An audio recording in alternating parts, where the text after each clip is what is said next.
మన పతనం ఒక్కసారిగా సంభవించదు.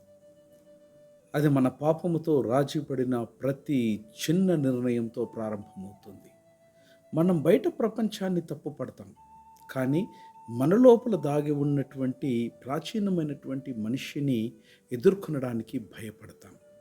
విఫలం లేదా ఫెయిల్యూర్ అనేది కేవలము ఓడిపోవడమే కాదు మిత్రమా. దేవుని యొక్క వెలుగును నిరాకరించడం.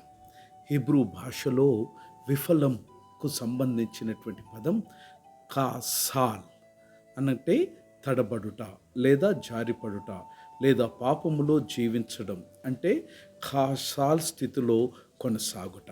కానీ క్రీస్తు మనలను పడిపోవుటకు కాదు, లేవదీయుటకు వచ్చినాడన్న విషయాన్ని మనం జ్ఞాపకం చేసుకోవాలి. పరిశుద్ధులైన పౌలు 3 గంభీరమైనటువంటి ఆజ్ఞలను మనకు ఇస్తున్నాడు. మొదటి ఆజ్ఞ ఏంటనంటే నెక్రోస్టే అనగా మరణింప చేయడం.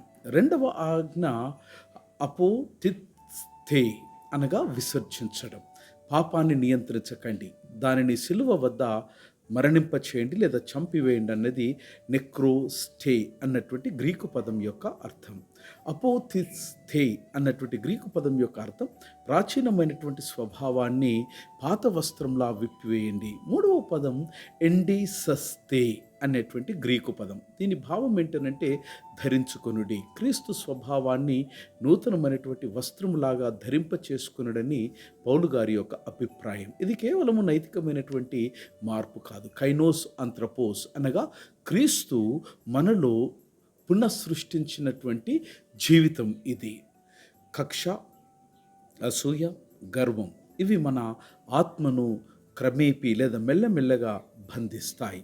ప్రాచీనమైనటువంటి మనిషి లేదా పాత మనిషి యొక్క స్వభావము మన మాటలను, మన స్పందనలతో వారు బయటపడతారు. లెంట్ కాలము దేవుడిచ్చినటువంటి ఒక గొప్ప ఆహ్వానం. పాపాన్ని దాచకండి, దానిని సిలువ యొద్దకు తీసుకుని వెళ్ళండి. విఫలాన్ని అనగా హాసాల్ శాపంగా కాక పరివర్తన ప్రారంభంగా చూడండి. క్రీస్తును ధరించుట అంటే ఆయన వినయం మన నడకలో, ఆయన క్షమ మన సంబంధాలలో, ఆయన ప్రేమ మన మాటల్లో ప్రతిఫలించుటే. పాత మనిషి యొక్క మరణం ప్లస్ క్రీస్తును ధరింప చేసుకోవడం = విమోచితమైనటువంటి జీవితం. పడిపోవడం అంతము కాదు మిత్రమా. క్రీస్తులో లేవడం నిజమైనటువంటి విజయం. విజయోస్తు. God bless.